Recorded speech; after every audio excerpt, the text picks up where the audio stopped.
हरि ओम। सर्वेभ्यः मित्रेभ्यः गुरुभ्यः च नमः। अहं मंगेशः।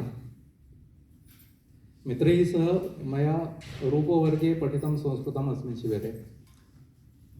प्रथमतः सर्वेभ्यः स्वयंसेवकेभ्यः धन्यवादाः। मित्रैः सह चर्चां कृत्वा अभिप्रायः लिखितः तं पठामि। प्रथमतः भोजनव्यवस्था उत्तमा आसीत्।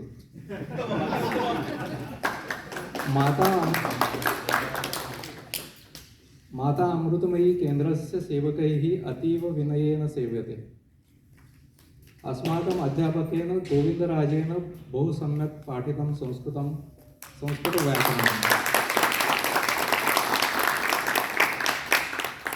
तस्य विषयज्ञानेन अभ्यासेन च वयं प्रभाविताः। चन्द्रशेखर अध्यापकेन काव्यं सुन्दररीत्या पाठितं। काव्यसौन्दर्यं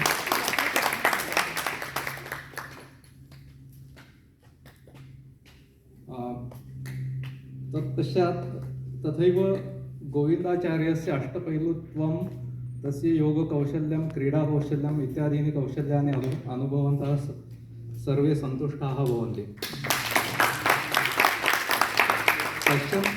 कश्चन सूचनाः अत्र मित्रैः उक्ताः।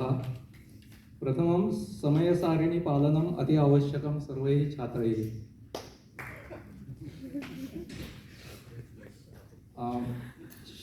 शिबिरस्य दैर्घ्यं वर्धयितुं प्रयत्नम् आवश्यकम् इति प्रथमा सूचना।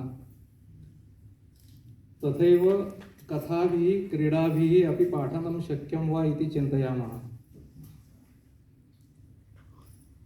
रूपकाणि बहु सम्यक् आसन्। पुनः एकवारं सर्वेभ्यः नमः।